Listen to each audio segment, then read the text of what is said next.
Hey everyone, my name is Ryan. In this video I want to walk you through selling a put on Robinhood. We'll get on the computer, I'll pull up my phone and we'll actually sell a put. I'll talk you through how to set it up, what to look for, everything that goes into selling a put, and then we'll also talk about the possible outcomes.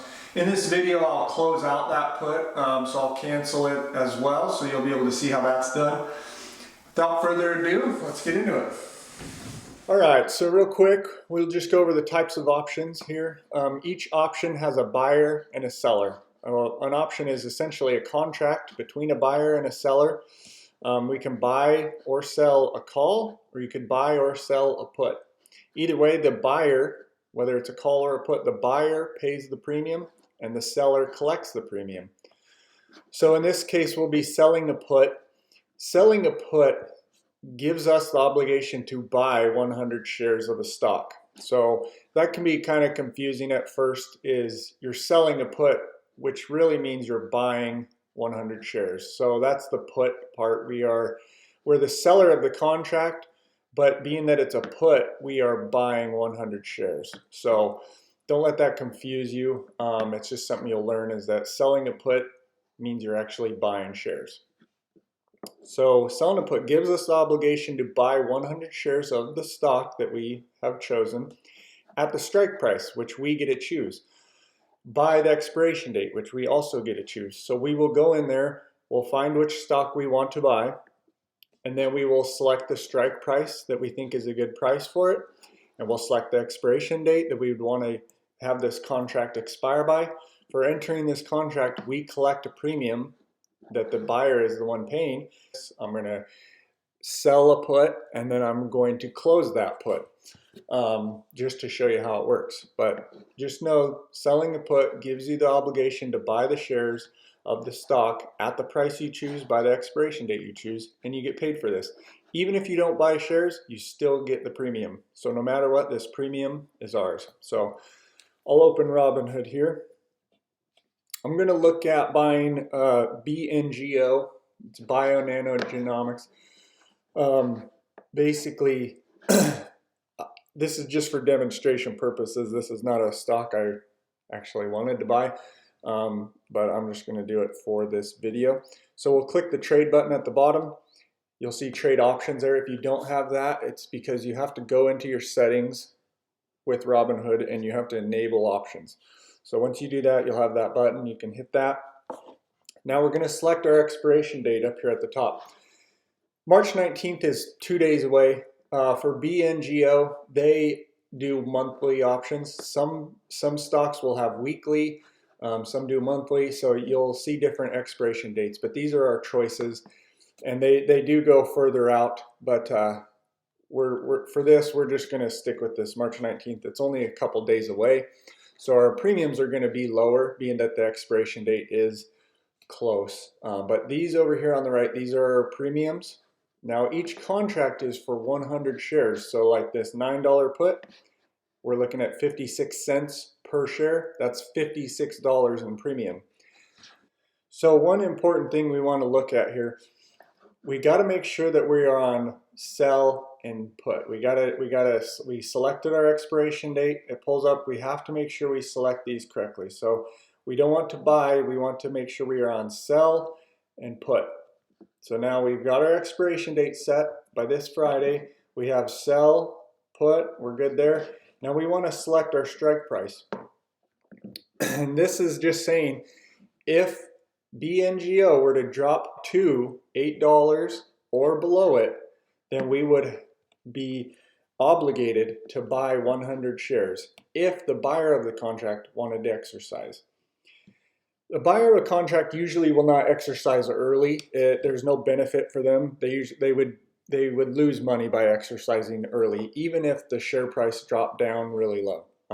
They could profit, but they have better options. So they wouldn't usually exercise early, but technically they could.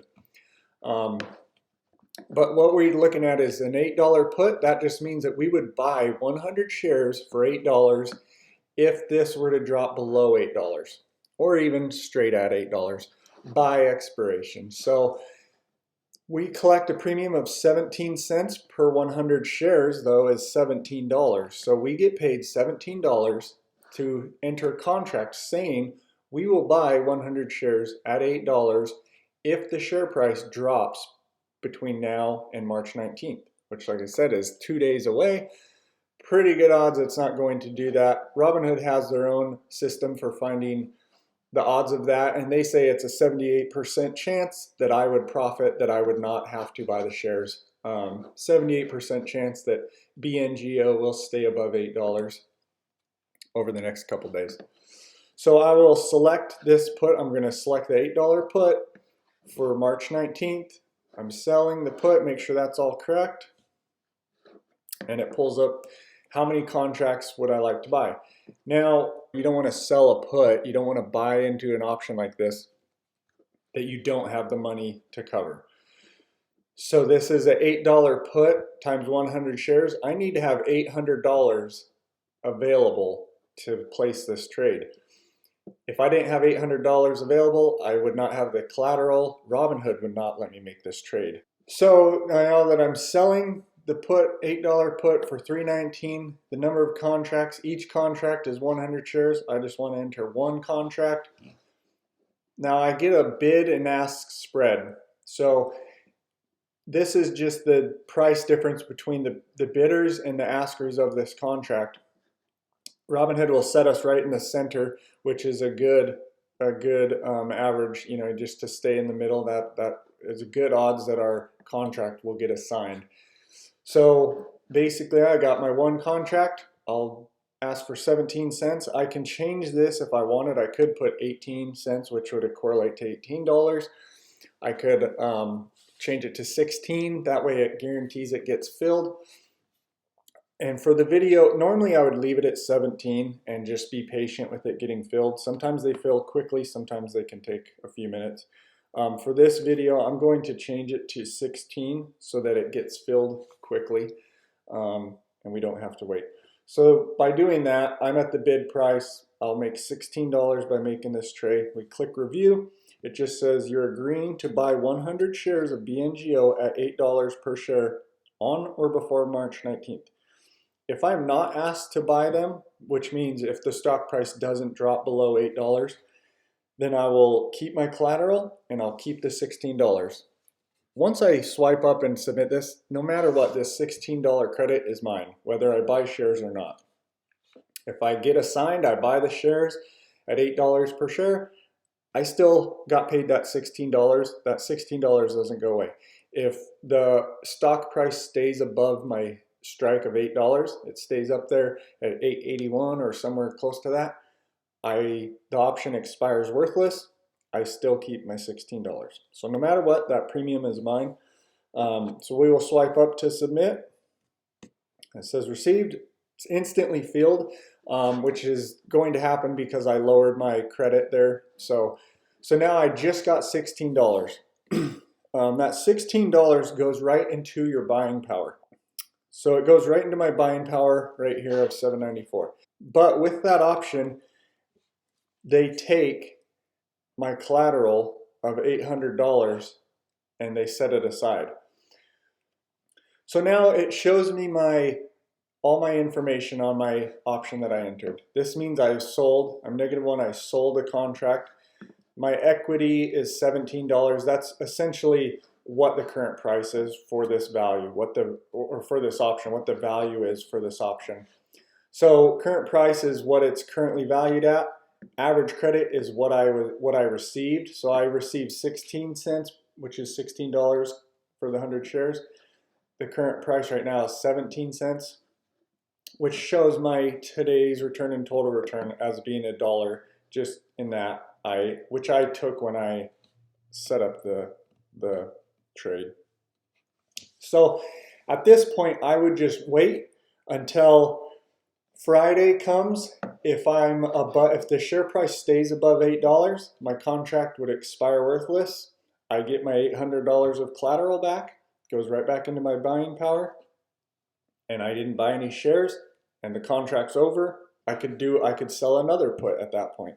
I made $16 for not doing anything. If let's say Friday and BNGO is trading at $7.50 or whatever reason I want, I don't want to wait till Friday. I feel like now I'm like, oh, there's bad news about BNGO. I want to get out of this option. I can cancel this option right here that I opened. I can go, I basically hit trade again, trade options. Now go to the same expiration date. I have to make sure I have the same expiration date, and Robinhood makes this really easy. And I sold the $8 put. I have a -1 there. That's my contract that I entered. I sold the put. So now to get out of this put that I sold, I just have to do the opposite. I buy the put. So now if I buy an $8 put, it still shows me which one. Now that I'm the buyer of the contract, I have to pay the premium. So I pay 17 cents, which correlates to $17. So I'll select that. And I just want one contract because that's what I entered. I entered one, so that's all I'm going to cancel out is my one contract. My 17, this case, again, to get it assigned, I'm going to leave it at 17. I could change it, but I'm just going to leave it at 17 so that it will be filled quickly. And we click review. And down here it says you're paying $17 to buy back one open contract, which will release my $800 collateral, and it removes my obligation to buy the shares. So this cancels out my sold put.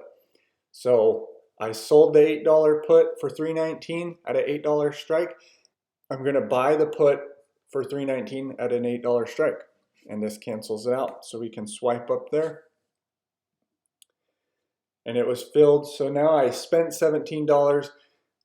That's just my notification saying it got filled. So now I can go back and look.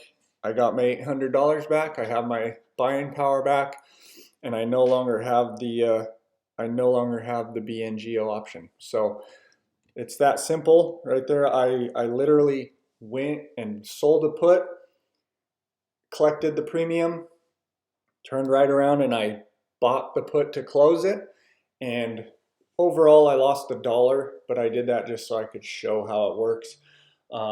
In a normal situation, I would just let that option go out and see how it would end. Most likely expire worthless. I would have kept my $16 and not even bought anything. Therefore, I got paid a premium just for entering a contract where I didn't even have to do anything.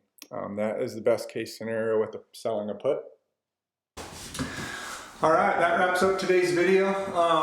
If you have questions or if you want to continue learning, consider joining my Discord. A link will be in the bio. You can click on that, take you to my Discord. You can join there. I post my options trades as I make them, so you can kind of see how they play out, what stocks I'm doing this with, and the potential money to be made. As always too, if you find these helpful, please like the video. That really helps me out. Subscribe. I'm going to put out a lot more videos going over all the different option strategies and different ways to use options to your benefit. Thanks for watching.